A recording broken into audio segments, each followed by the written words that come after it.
जय श्री माताजी। उपस्थित सभी साधकों का हम स्वागत करते हैं। सामूहिक ध्यान की शुरुआत हम सामूहिकता में कुंडलिनी चढ़ाकर बंधन लेकर करेंगे।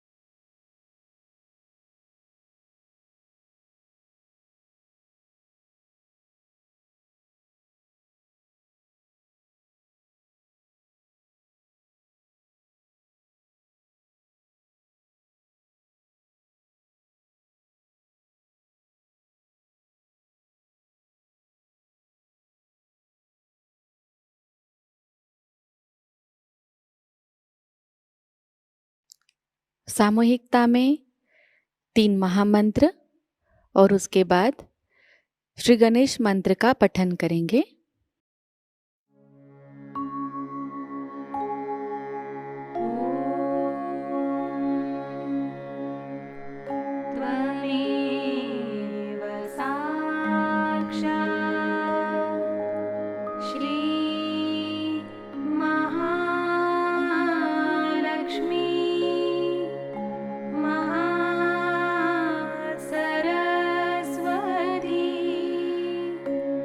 Maha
परम पूज्य श्री माताजी कृपावंत होकर हमें निर्विचार अवस्था प्रदान कीजिए।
इसी निर्विचार अवस्था में हम श्री माता जी की अमृतवाणी को ग्रहण करेंगे।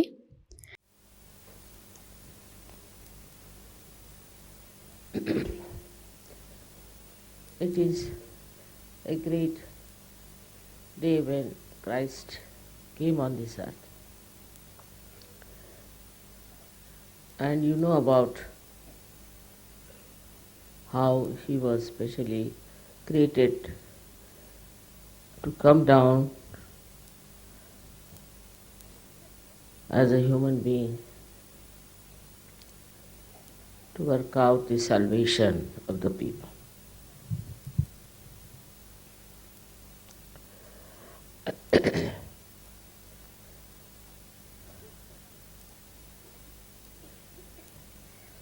It is said that he came to India in Kashmir and he met there the king, Shalimahana.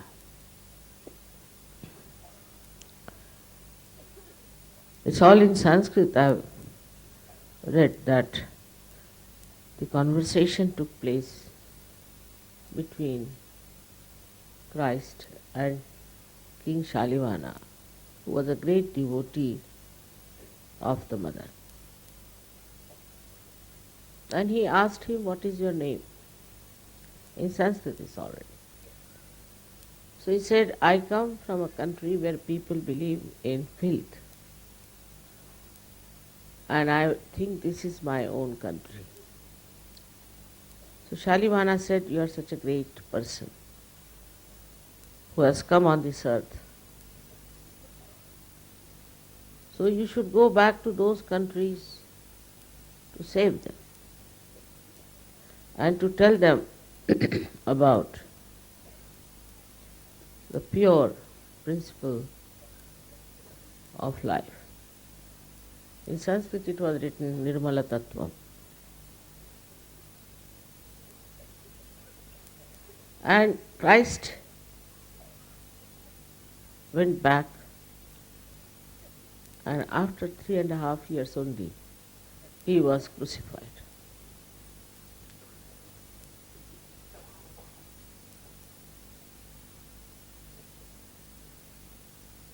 These were special days. I call them the days of tapasya. Same time Buddha and Mahavira were born. At the same level of the Virata's forehead. As you know that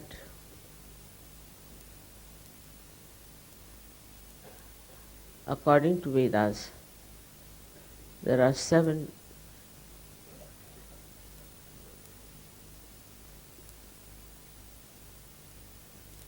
awarenesses we can go through, or the subtle qualities we have within ourselves. The first one was the Bhu. Bhu is Ganesha was created.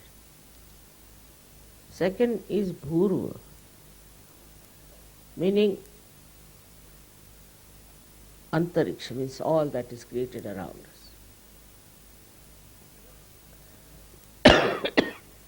The third one is Swaha at Nabhi Chakra.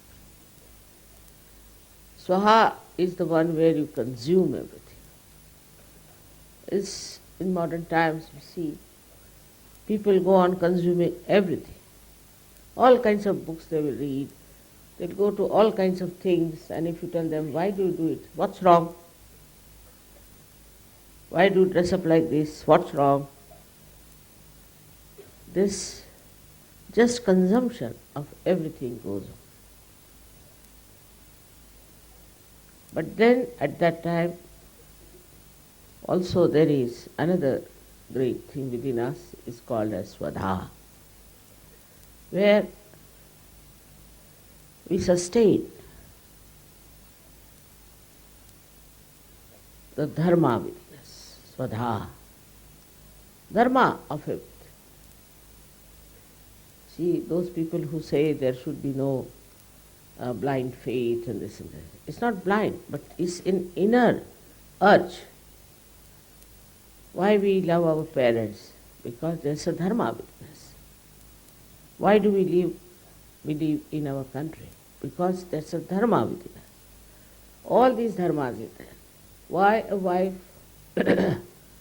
loves her husband? Because there is dharma. Why the husband loves the wife? Because there is dharma. When this dharma is within you, we not call it religion because it can mean something else. This one is sustained, dharayati. Once it is sustained within ourselves, it becomes swadha. That's our capacity, that's our quality, we can call it a innate understanding. Some of them are even in the animals, like attachment to parents, attachment to their masters.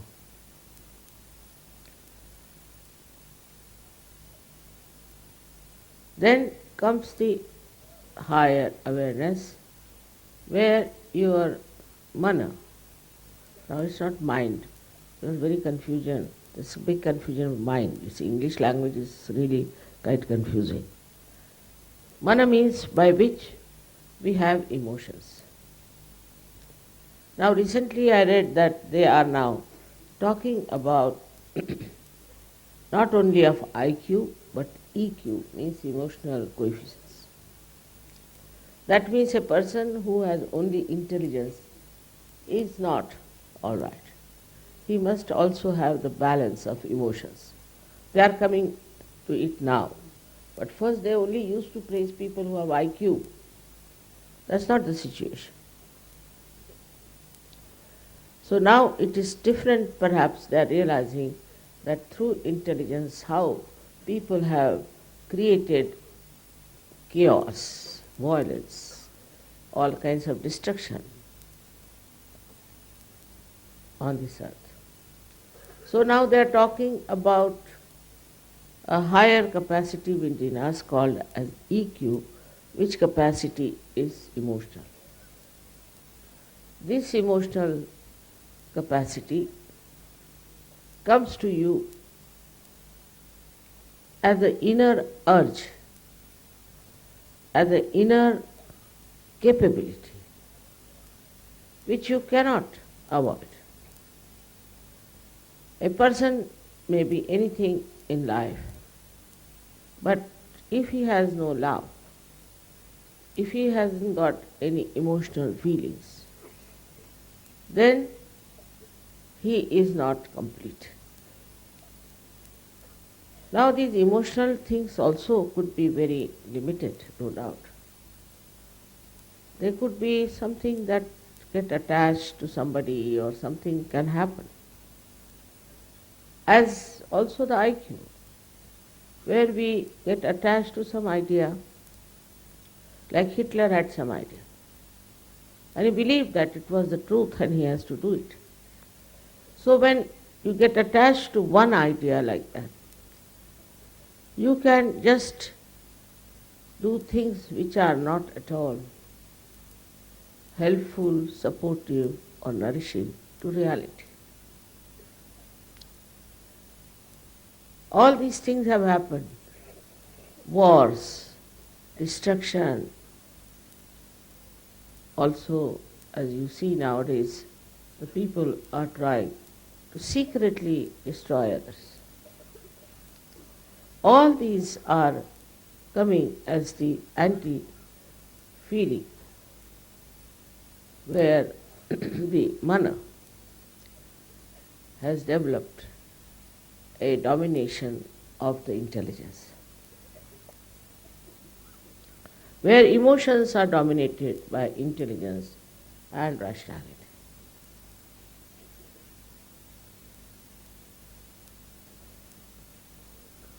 So there is another awareness within us, another capability within us, another urge within us innately built is the jana. Jana means the people, the communication. You cannot live alone. You see a man who goes to jail. He is quite happy, he is quite comfortable, he doesn't have to do any work. Everything is done for him. If he has a good class, he lives very well, much better than he would live outside. But the only thing is he cannot meet other people. He cannot communicate. And when this capacity of communication, which is within us, which is a part and parcel of human existence, is taken away, a person in the jail feels absolutely frustrated and unhappy.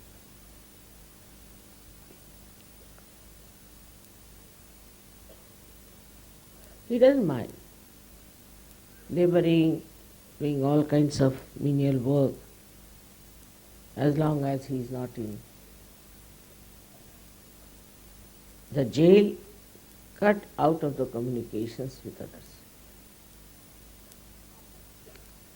So this communication is also an inner urge within us. In that also people sometimes go too far and neglect other dharmas. They are more bothered about communication than about other dharmas, which are very important. So there is no balance in a person.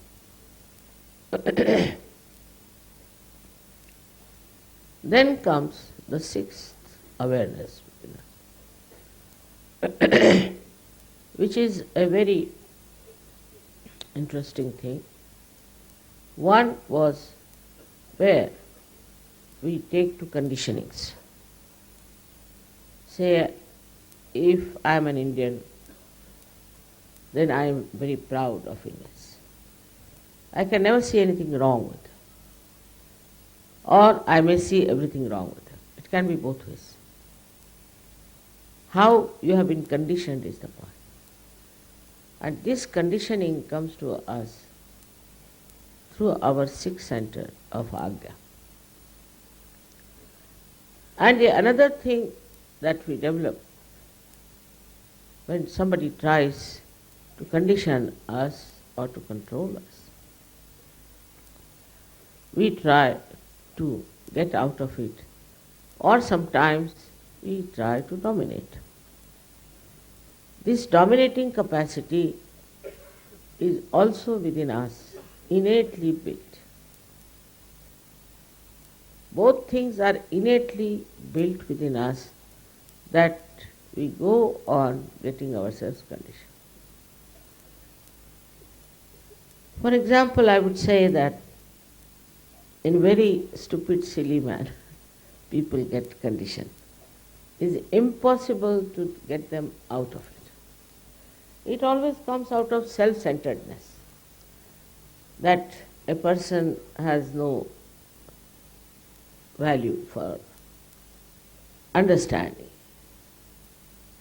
Like now somebody comes to your house, is a vegetarian.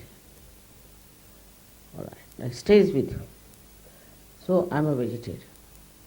You must get new utensils to cook the food, because I can't have food in the utensils where the meat is cooked. Right? Then you must get your servant in a proper manner, so send him to some place where you can get the well water. The servant must be absolutely drenched. This is typical Indian old style. And should go and draw the water from the well and bring it for drinking and cooking. While the servant dies of pneumonia, doesn't matter. All such stupid conditionings we have. But it's not only that in the East you find all this conditioning, in the West is even worse. For example, they have clubbing. Now there are clubs where people wear particular type of clothes. It's a club. Now if they wear something else, then everybody will laugh at them. Or how to use the spoon and fork is very important in the West. How they use spoon and fork, especially English, have this nonsensical conditioning. If somebody uses the fork and spoon in a wrong way, then finished. He is nowhere. He is not sophisticated. The ideas of sophistication and all that comes through conditioning of ages. Because maybe they were primitive to begin with. They had no clothes, proper clothes to wear. Might be they were covering themselves with some leaves or something. I mean, only hundreds of years back. So now they have jumped to the other side, very particular about their dress, very particular about fork and spoon. And they just can't bear something that is different. I don't like that, is very common there. I don't like. Now, they came to India. We don't like. What we don't like? We don't like the way Indians dress up. All right? You dress up the way you like. Let Indians dress up like they like. Now, why do you think that your dress in England will suit here in India, which is such a hot country? But no. This is how we are. It's quite funny the way they have. And this conditioning goes on into such a deep manner that nobody sees the stupidity behind it. For example, if the Queen has invited you, you must wear a tailcoat. And now it's very expensive to have a tailcoat. Now, They have to go to a particular shop to borrow it. Sometimes they are loose and sometimes they are tight. I have seen people coming to these parties, Queen's parties. I could never recognize them because somebody looked like Charlie Chaplin, or somebody looked like Laurel, or somebody like Hardy. I could make out who are these people. Then I was told he's that such and such ambassador. Oh my God, I know him very well. What has happened to him? They cannot walk straight. Their gait changes because of the clothes which are so tight sometimes and sometimes so loose. But you have to wear. All these formal ideas come to us as a kind of a part and parcel of you because you accept all these conditionings. So the other side, it goes to that we abandon all this. We don't want all this. We are anti-culture.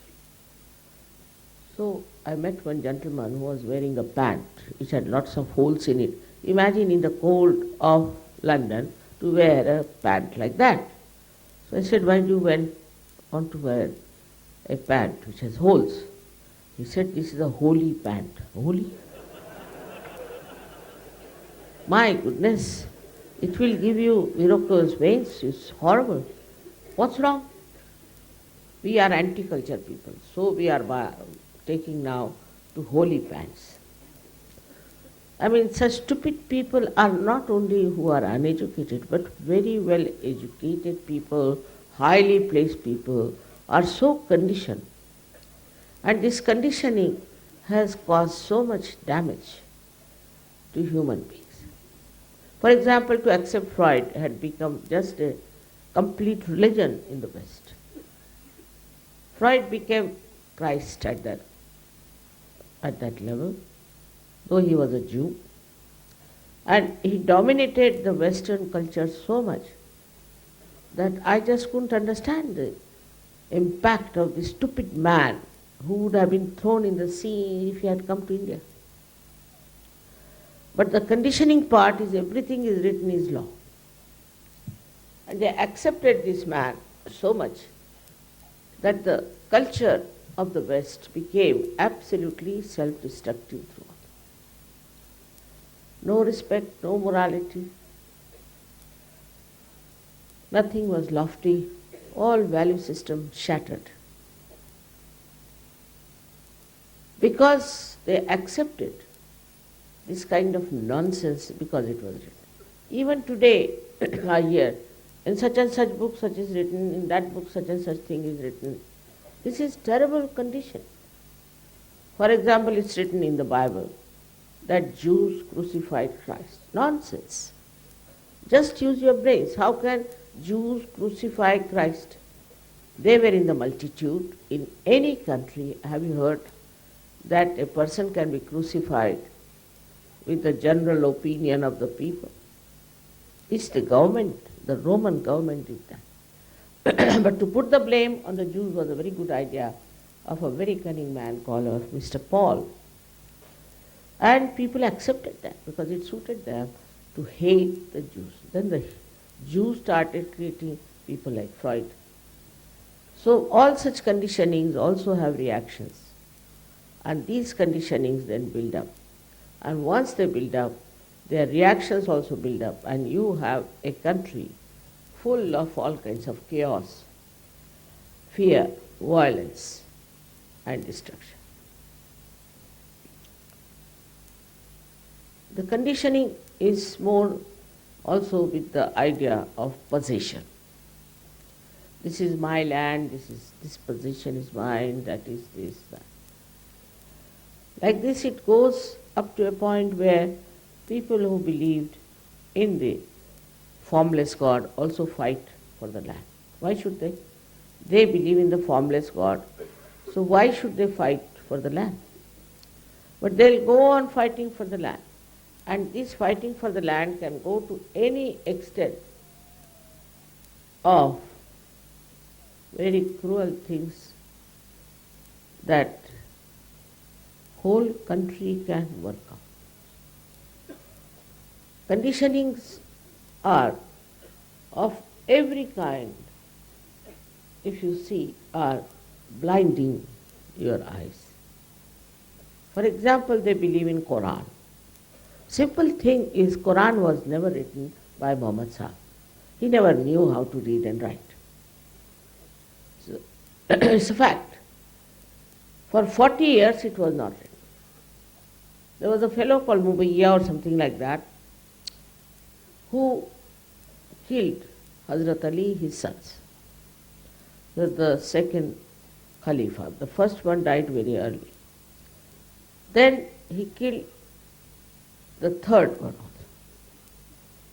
Then he killed the fourth one, just to become himself the Khalifa. And the liver of this fourth Khalifa was eaten by the mother of this horrible fellow who hated women. So he puts it down in the Quran, all the things against women, and people accept it because it's in the Quran. Somebody has made fun of Quran and written what's wrong and so stupidity and all that. So I asked him, what is the use of writing this book? What is the use? He said, I never thought of the use. Then why did you write? It must have some use. It's a useless book. I said, it's only useful that by reading this, all the people who are Muslims who are not Muslims will laugh at Islam, and those who are Muslims will say, wow, well, this is our book. Whatever it says, we believe in it. We are conditioned like that. So you don't solve the problem. So he said, then what should I do? I said, you write another book. Saying this all stupidity I've written of Quran, because I know it was not written by Muhammad Sahib. Don't write anything Muhammad Sahib against him. He is the one who is the incarnation of Dattatreya. It's a fact. So you write that he never wrote it, so all these people have done all these things. This conditioning can be removed if you know what sort of life Christ led. Very important. First of all, he was born in a manger. To be born in a manger means in a poor circumstance. That means he showed there's no need to have money, or there's no need to have a huge big properties or anything to be impressive on people. Those were the days where people respected the tapasvis, the one who were doing tapasya. That was the time to do tapasya. So he came on this earth and lived like a tapasvi. On the contrary, the Christians are the most self-indulgent people you could think of. You go to any Christian nation, you'll be amazed how they are just slaves of money and their watches. How they are living, it's very shocking to see. They are following Christ. Yes, we follow Christ. Then, follow means what? He's there and you are standing backwards, moving. Is that the following? If you see the Catholic Church or even Protestants, you'll be shocked. How are they following Christ? I can't understand. Till now I never understood. Because Catholic is nothing but money oriented. The only thing they have picked up from Christ that he went to a wedding and created wine out of water and distributed.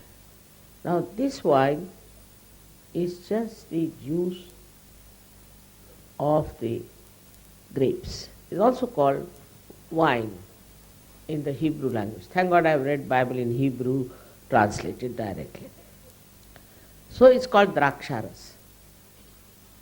Because instantly you cannot create alcohol. It has to rot, and the more it rots, the more good it is, they say. They write it down, this is 25 years old, so the price is much. But if it is 300-year old, the price is exorbitant. So it has to rot and smell like hell. Then only it's a good alcohol, is a fact. How could Christ create that instant, that moment, alcohol? But now what I find is this, that if somebody dies, they will take champagne to celebrate what? Good riddance of bad rubbish. Or when somebody is born, they will do it. But on Christmas Day, especially, after coming from church, don't go to any Christian's house. Even the Indian Christians have started following the Western people, because Indian Christians believe that Christ was born in England. All such ideas have come from where? Is because the English and the Portuguese and the French brought Christianity to us. Now, by any chance, are they Christians? What business they had to bring Christianity to this place? They took Christianity to all the places, especially Spanish. Spanish, Portuguese went round the whole world to spread Christianity, and today is the mess that you see in those people. They are nothing but drunkards. Yesterday I was going back and the sea was full of happiness and joy, and the water had reached a very high level. It happens with me. But what I found, there were 4 or 5 Christians coming, singing carols and just completely drunk. And I was thinking they'll be drowned in this water very soon. This was the great boon of Christianity on human beings, that you can drink as much as you like.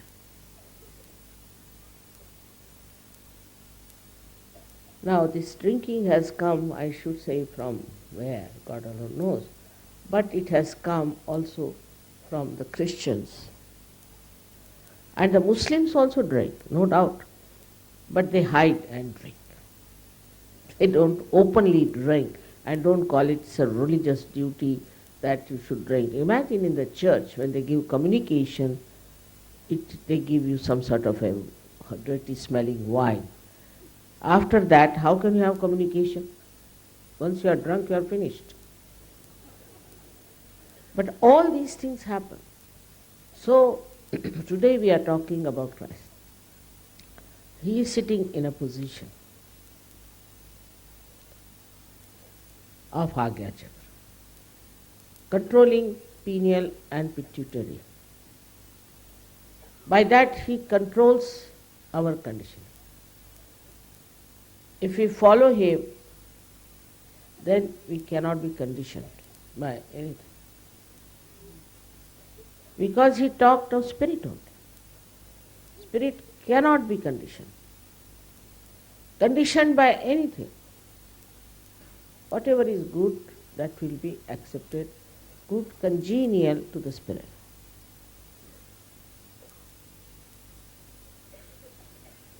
It's a different attitude of a person who is spiritual.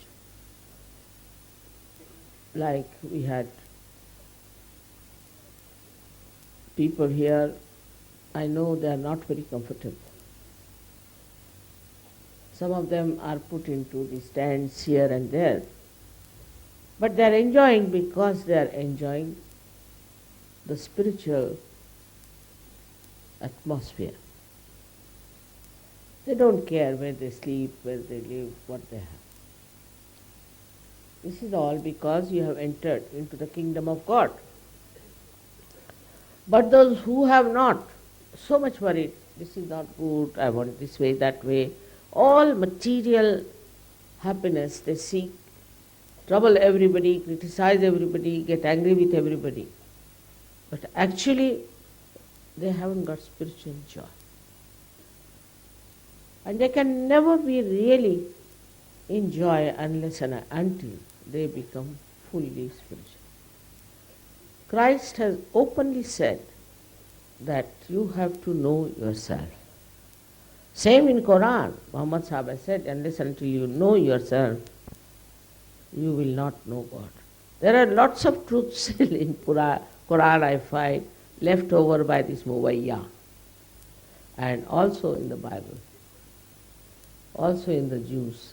I find their Torah and all that has lots of truth, but is covered by all this kind of thinking, rationality and adjustments they have done for their own use. Actually, we have to understand that Christ never started any exclusive religion. Never. None of them. Especially Muhammad Sahib has talked about Abraham, he's talked about Moses, he's talked about Christ and his mother much more than in the Bible, respected her. And he said there have been more than 1 lakh walis, means realized souls, before. But still Muslims are some sort of a unique people because they call themselves Muslims. Whether they drink doesn't matter, whether they womanize doesn't matter, they kill people doesn't matter. They're running after a few things which are forbidden to them, but still they are Muslims. Same with the Christians. Difficult to find a man who is a real Christian who follows Christ before realization. After realization, of course, we are different. But for that you have to cross this Agya.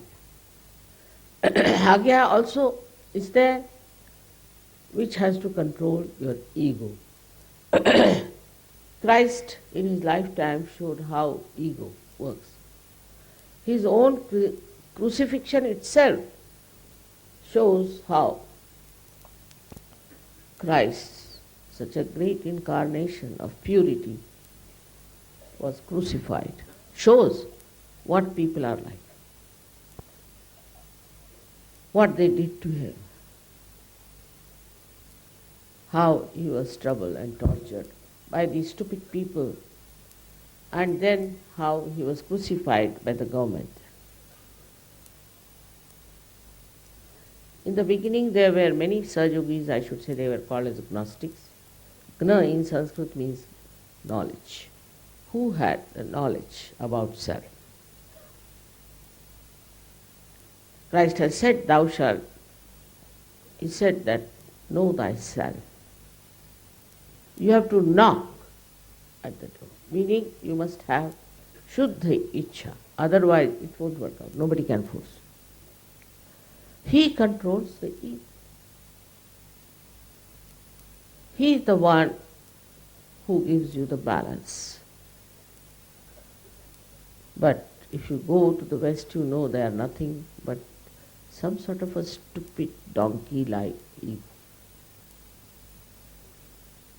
The way they talk, the way they behave towards each other, it's a big eye-opener. They are developed. How are they developed? God knows. Oh, they are very advanced, sophisticated, this, that. With this Agya catching, Christ has said in his Lord's Prayer, forgive us our trespasses as we forgive them who trespass against us. What a big thing to say. But one thing I've seen in the West, people don't know how to forgive. They are full of hatred. And they cannot ask forgiveness because they are full of terrible ego. Though they will feel guilty, but they will never ask for forgiveness. They'll never say that, oh God, forgive me for what I have done. This is so common now. For example, the Nazis. They killed so many people, and still you find these neo-Nazis coming up, even in Italy.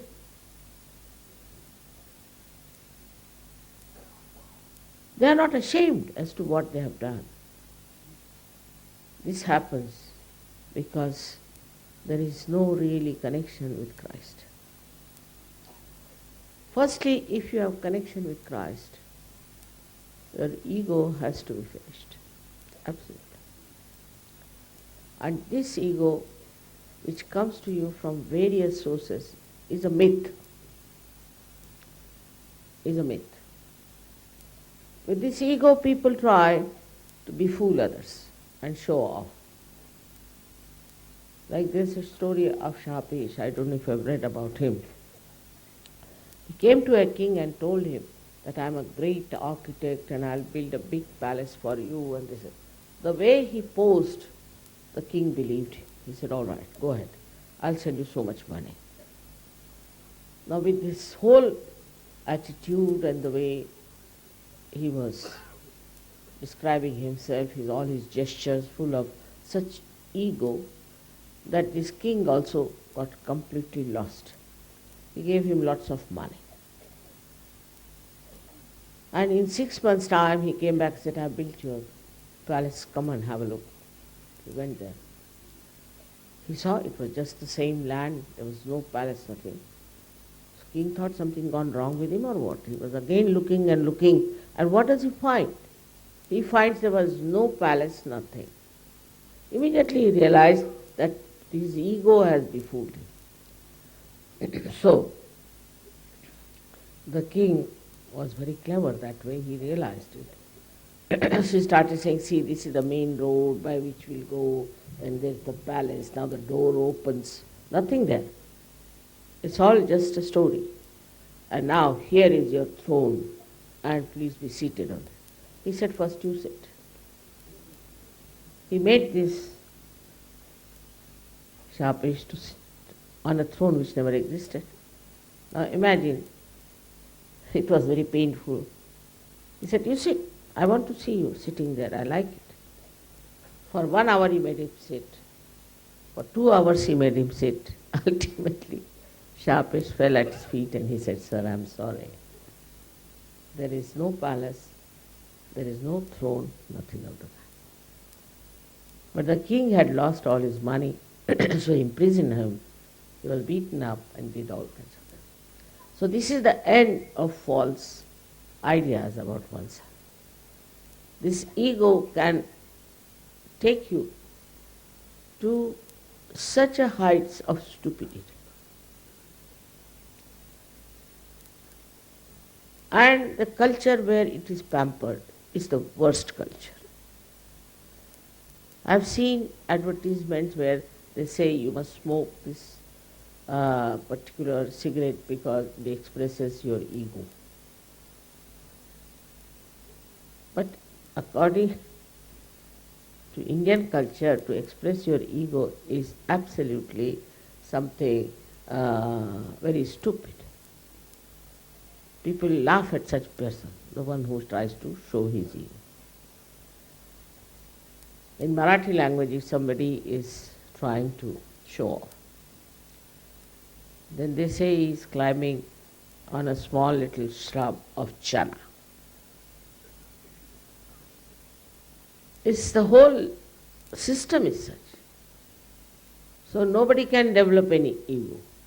If they develop, then they are corrected. Especially in Maharashtra, it's very difficult to develop any ego. As soon as you start talking big about yourself, immediately you are punctured.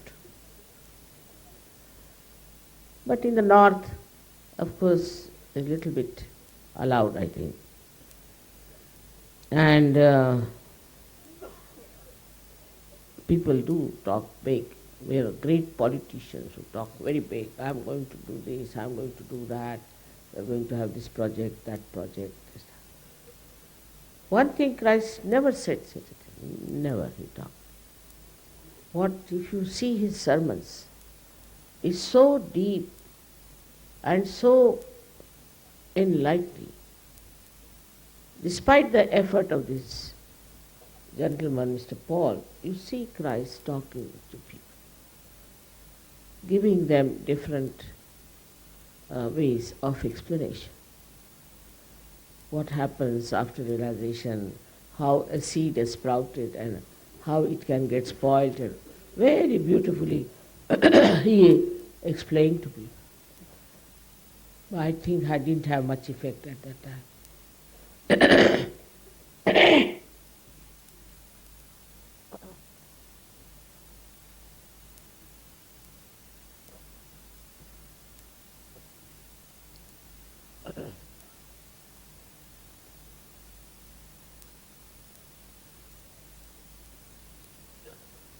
His life was so charming and so beautiful.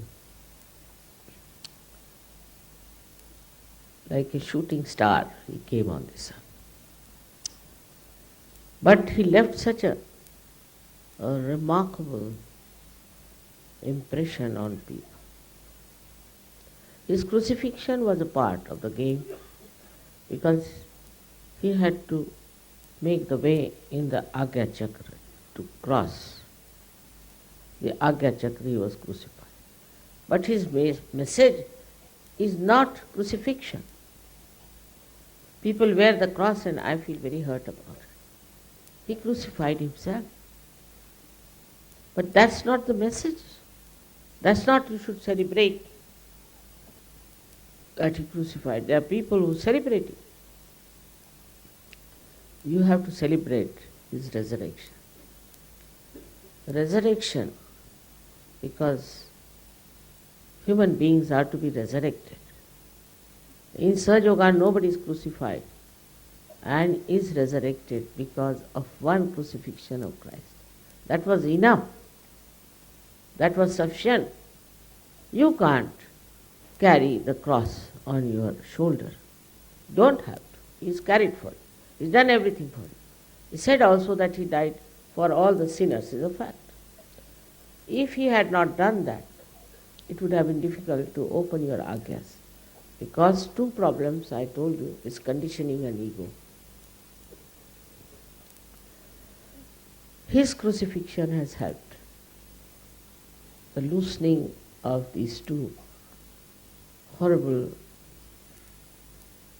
capacities of human being. His life is to be understood in a very, very deep sense. But if you are like a journalist, you can say, why did he crucify himself? If he was God, why did he get crucified? Now the question is why he got crucified is how to tell these journalists who don't know anything about chakras. Because it was the era or the time of tapasya, of sacrifice. And so then, all these three persons, Buddha, Mahavira and Christ, went into complete renunciation.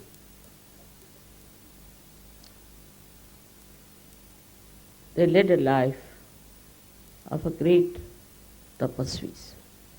They did it for us, not for themselves. They did not need it. They didn't want it. But they had to do it to cleanse us, to give us a proper medha, as they call it, this Ekadasha Rudras, to be clear. And they have sacrificed their lives. They have sacrificed all the pleasures of life. For them it was not a sacrifice, it is just a kind of a life they wanted to have. For such people, there is no question of sacrifice, but it is a question of doing something that would help to open the chakras of the people in the future. Without them, we could not have worked out such. It was essential for these people to cleanse, for us, these three chakras, part of the one chakra of Christ. All this they have worked out. And that's why today Sahajayoga is so beautifully created, so beautifully spreading, is working on. We have to thank them. very much. Of course, all other incarnations also have helped. You can see Vishuddhi, then also heart and all these, just right heart, left heart.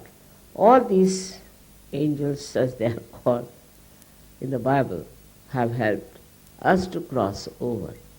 All these incarnations are responsible in our evolutionary process to create these ladders for us to move. So ultimately you reach the state of tapa on the sixth center, and then in the state of truth, sat.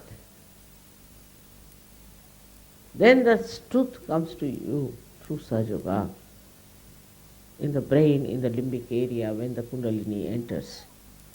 She puts light there, she creates enlightened personalities.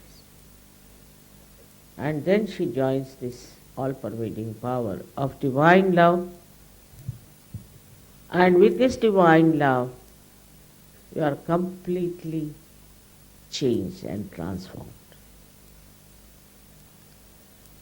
So their contribution to the ascent of human beings has been great, and that of Christ has been the greatest. And when we say we have to follow Christ, we should try to see how much detachment we have. They say his brothers and sisters or somebody came to see him. They say he had brothers. So he said, who are my brothers? These are my brothers. These are my relations.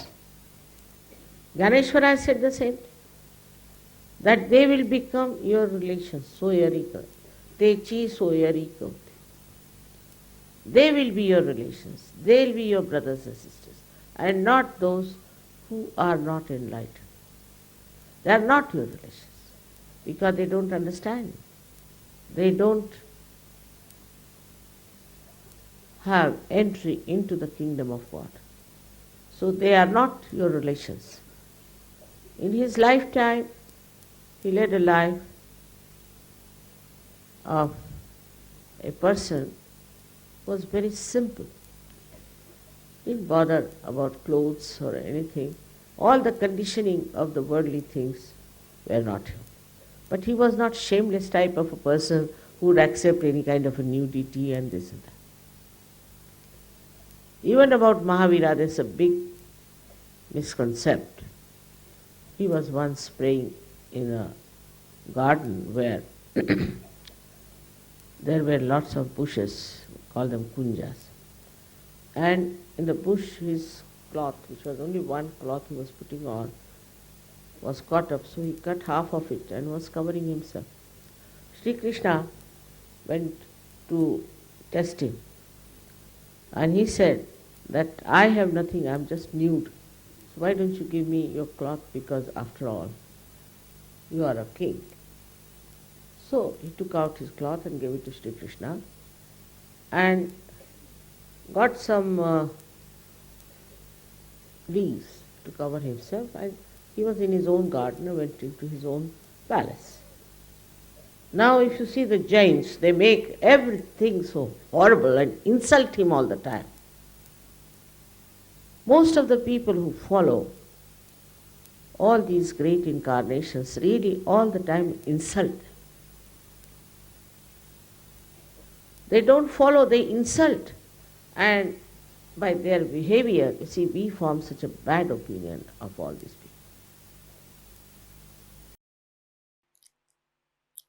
इसी अवस्था में हम कुछ समय निशब्द ध्यान में बैठते हैं।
परम पूज्य श्री माताजी, आपकी परम कृपा में हम सदैव सामूहिकता से जुड़े रहकर आपके श्री विराट और श्री विराटांगना स्वरूप के आशीर्वाद को प्राप्त करें। हम सदैव निरानंद अवस्था को प्राप्त करें।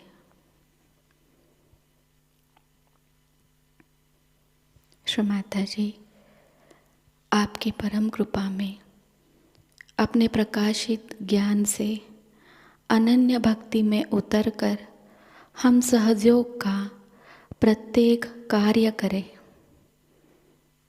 और उस कार्य को करते समय हम अकर्म अवस्था को प्राप्त करें। श्री माताजी, आपकी परम कृपा में हम सब प्रकाश बनकर इस विश्व का आध्यात्मिक उत्थान के मार्ग में मार्गदर्शन करें। कृपावंत होकर हम सबको कुशल संभाषण, दैवी कूटनीति, प्रभावी व्यक्तिमत्व और विवेक प्रदान कीजिए।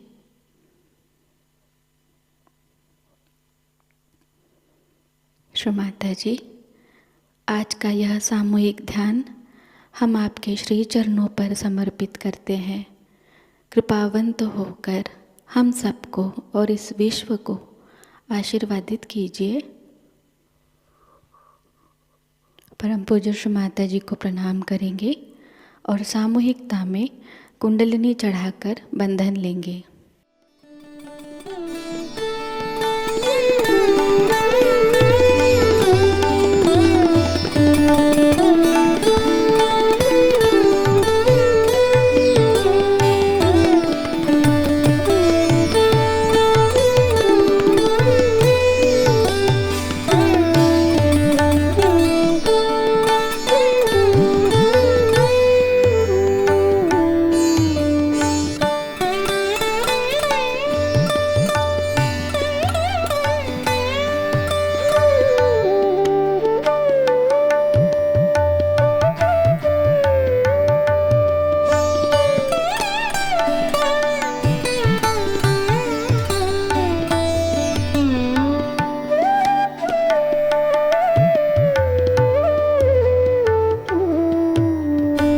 आज का यह ध्यान सत्र यहीं पर संपन्न होता है। जय श्री माता जी।